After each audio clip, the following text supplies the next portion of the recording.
নমস্কার বন্ধুরা, আমি জয়রাজ খেল গল্প পরিবারে আপনাদের স্বাগত জানাই।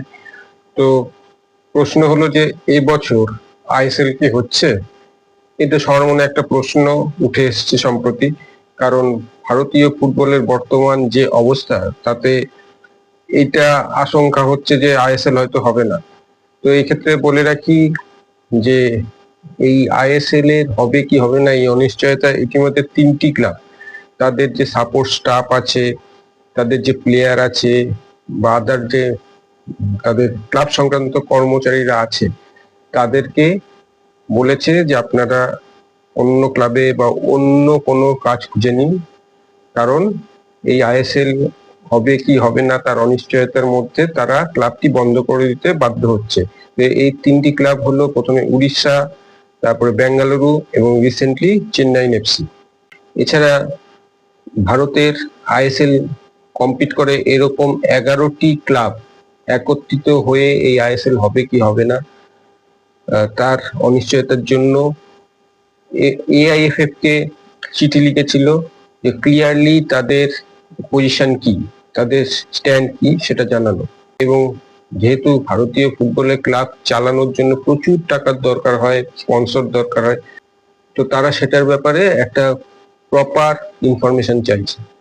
তো সেই সংক্রান্ত সুপ্রিম কোর্টে একটি কেস চলছিল গত 22শে আগস্ট। সেই কেসের প্রথম শুনানিতে বলা হয় যে এফএসডিএল এবং এআইএফএফ এই দুজনকে এক টেবিলের মধ্যে বসে একটা সুরাহা বার করার জন্য, এবং সেই মতো গতকাল দুজনে অর্থাৎ এফএসডিএল এবং এআইএফএফ দুজনে এক টেবিলে বসেছিল এবং তাতে একটি সুরাহা বা আশার আলো দেখা দিয়েছে যাতে কিনা আইএসএল হবে। কারণ তারা দুজনেই সম্মতি হয়েছে যে ইন্ডিয়ান ফুটবলের উন্নতির স্বার্থে আইএসএল কে অবশ্যই চালিয়ে নিয়ে যেতে হবে। তো তারা দুজনে মিলে সম্মিলিতভাবে যে সুরাহাটি বের করছে সেটি হলো যে আইএসএল এবছর তারা চালিয়ে যাবে। বর্তমান যে কন্ট্রাক্ট তাদের মধ্যে রয়েছে এফএসডিএল এবং এআইএফএফ এর মধ্যে, সেটি তারা এক্সটেন্ড করবে 2026 পর্যন্ত, যার ফলে কিনা এই বর্তমান পরিস্থিতিতে যে আইএসএল যদি শুরু হয় তাহলে সেটি শেষ করা যায়। বর্তমান পরিস্থিতি সুপার কাপটি আগে তারা করে নেবে, এরপরে আইএসএল শুরু করবে এবং আইএসএল টি আসছে বছর 2026-এর এপ্রিলের মধ্যে শেষ করবে। আজ সুপ্রিম কোর্টের দ্বিতীয় শুনানি আছে এই আইএসএল সম্পর্কে। তো দুপক্ষের যে ডিসিশন হয়েছে সেটি আজ সুপ্রিম কোর্টকে জানানো হবে এবং তার উপর ডিসিশন হবে। তো বন্ধুরা, আজ এখানেই শেষ করছি। দেখা হচ্ছে পরের ভিডিওয়ে। আপনারা ভালো থাকবেন, সুস্থ থাকবেন, সঙ্গে থাকবেন, আর আমার এই ভিডিওটিকে অবশ্যই শেয়ার করবেন। টাটা।